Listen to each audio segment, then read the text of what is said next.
Les Éditions de l'Homme et Recto Verso Éditeur vous rappellent que vous écoutez Samedi de lire avec l'auteur invité d'Amélie Boivin-Enfield. Je suis toujours accompagnée de l'auteur Jennifer Tremblay. Jennifer, juste avant la pause, on parlait de Blues Neck dans une chambre rose et j'aimerais ça qu'on continue d'en parler, de se parler justement de la forme de cet ouvrage-là. Comment était venue l'idée justement de trouver cette forme-là?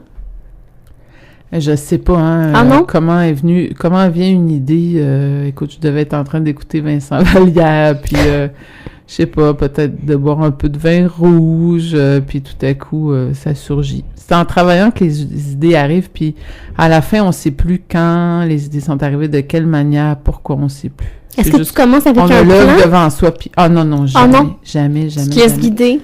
Complètement. C'est l'écriture qui m'amène... C'est l'écriture qui comment je dirais, c'est l'écriture qui amène l'écriture.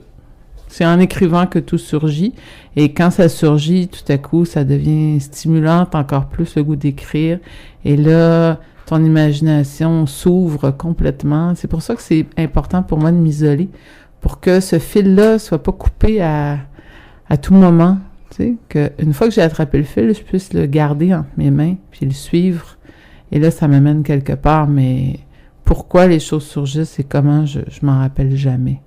Mais en tout cas, toujours est-il que je me suis retrouvée avec un roman, finalement, dont la forme, je peux peut-être résumer un peu.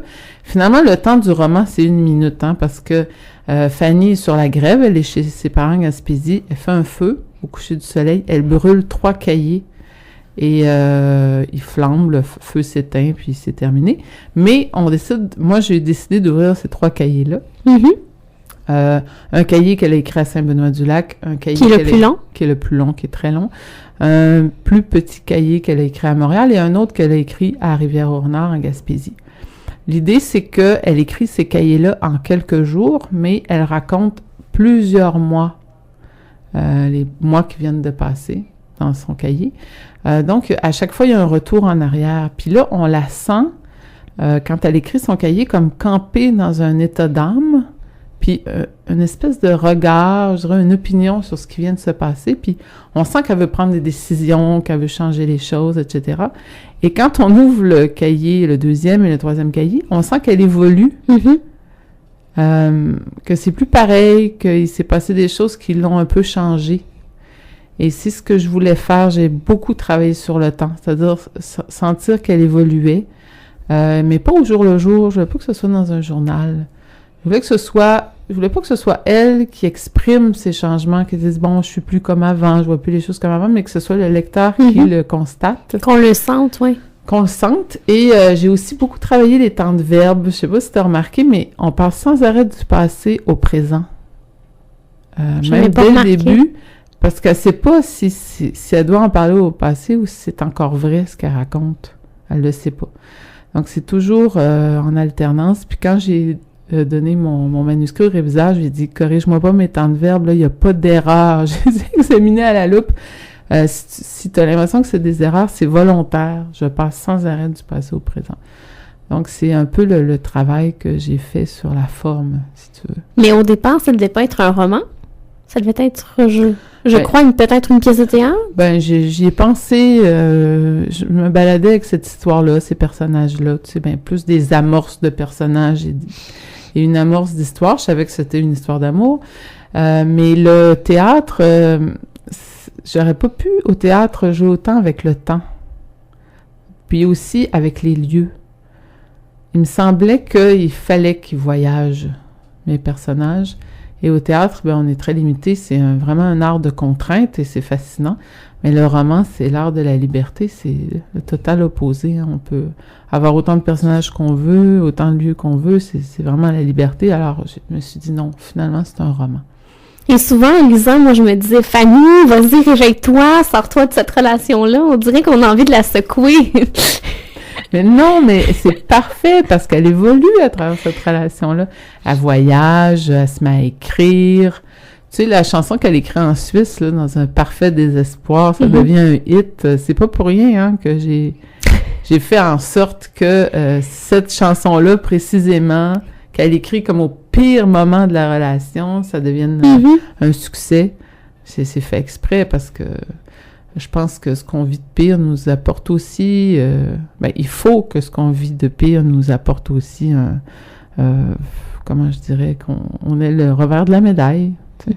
Ce serait bien dommage qu'on souffre des fois sans avoir une compensation. Il y a beaucoup de sensualité aussi dans l'ouvrage, dans la relation entre Boko et Fanny. Oui, c'est vrai. Il y a des scènes carrément érotiques, d'ailleurs, hier.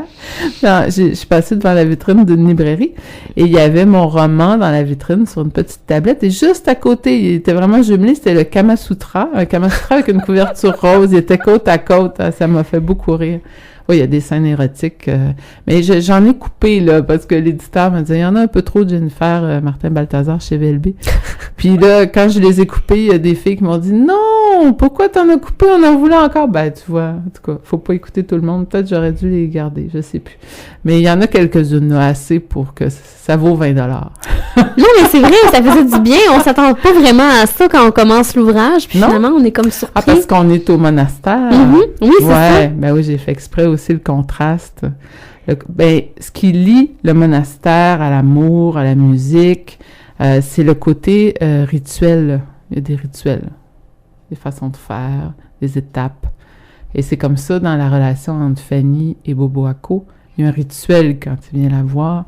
Et c'est très, très, très important, ce rituel-là, parce qu'ils ont des vies chaotiques et leur relation n'a pas de bon sens. Donc, quand ils se voient, il faut que ce soit très organisé pour en profiter au maximum. Et oui, voilà, le contraste monastère, érotisme, musique, le quotidien aussi.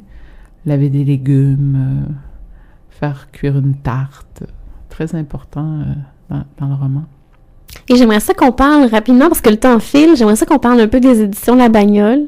Oui. Édition que tu as cofondée en 2004. Oui. Et tu as été là pendant 7 ans. Vous étiez 2 à la barre de cette maison d'édition. En fait, 10 ans, hein, parce qu'au bout de 7 ans, on a vendu la maison au Groupe Livre chez Québécois. Mais moi, je suis restée encore pendant presque 3 ans. Puis comme directrice littéraire? J'étais éditrice encore. Puis là, maintenant, je suis partie. Je suis plus éditrice, mais je fais encore des projets comme directrice littéraire, directrice artistique. Mais il faut quand même le faire, dans la période du livre qui va pas tellement bien depuis plusieurs années, de lancer une maison d'édition, surtout dans le domaine jeunesse qui est vraiment difficile. Mais il y a 10 ans, c'était déjà quand même un peu moins difficile. Puis nous, on était totalement inconscients. Non, mais on s'est pas posé de questions. On avait le goût de faire des livres, on a fait des livres. C'était complètement naïf.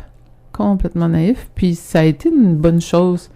Il y a une phrase que j'aime bien qui dit l'expérience, c'est le contraire de l'imagination.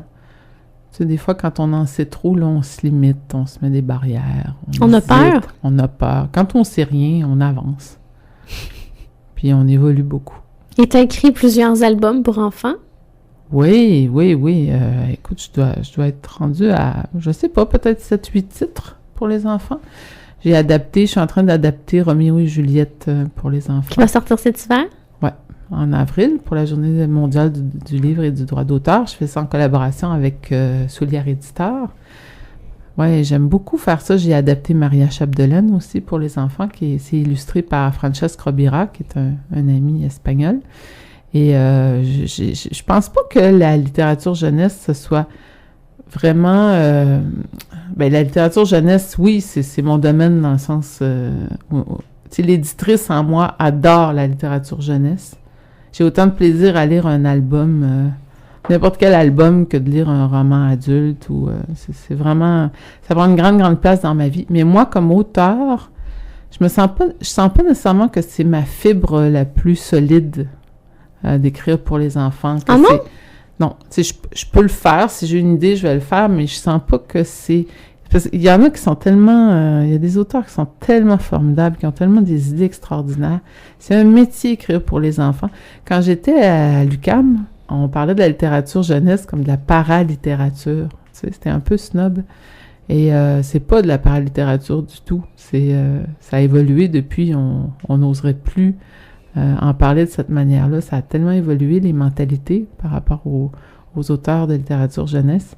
C'est un métier en soi, écrire pour les enfants. Parce qu'il faut trouver le vocabulaire adéquat pour faire comprendre aux enfants. Ah, puis tu sais, on a 30 pages pour avoir un héros, avoir une quête, un dénouement, être intelligent, être des fois philosophique, être souvent poétique. C'est vraiment du grand art d'arriver en quelques phrases à donner autant.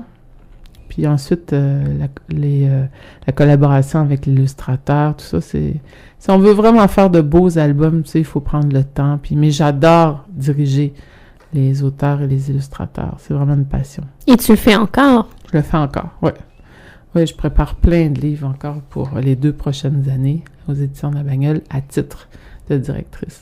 Et moi, ce que j'aimais justement au livre La Bagnole, c'est les petits cahiers gasoline là, pour en classe ou des fois avec les mots pour les enfants. Je trouvais ça tellement éducatif, mais tellement amusant en même temps. Ah oui, j'ai beaucoup aimé faire ça, les dossiers gasoline à la fin des romans, oui. L'idée, c'était de fournir un outil aux enfants pour mieux comprendre le roman qu'ils venaient de lire, puis les sensibiliser aux procédés littéraires, au travail de l'auteur, carrément. À ma connaissance, ça n'existait pas jusqu'à ce qu'on fasse ça. Ouais, j'aime bien initier les enfants. J'ai un petit côté prof, moi. Des fois, je vais dans les écoles pour expliquer aux enfants comment on fabrique des livres. Présentement, je fais un livre aussi avec des étudiants à Laval, au Cégep Montmorency. OK. Je suis écrivain en résidence là-bas, puis on prépare un livre. Donc, je leur apprends. J'ai formé une équipe éditoriale avec les étudiants, puis je leur apprends chacun des métiers de l'édition tranquillement. Et puis, on prépare un livre ensemble avec le département de lettres et le département d'art. Donc, on va faire un livre illustré. J'adore ça. Pour les enfants? Non, pour les adultes. OK. Ben, pour les étudiants. Ah, OK, mais ça s'adresse pas à un public en particulier. Dans le fond, c'est les... Non. OK. Non. Ah, wow, ben, on a hâte de lire ça. Ah, ça va être pas mal bien. C'est sur le thème du voyage. En plus, ouais. J'adore voyager. Si tu me permets, Jennifer, on s'arrête oui. et dans les prochains instants, on va te laisser présenter aux auditeurs ton coup de cœur littéraire. Oui.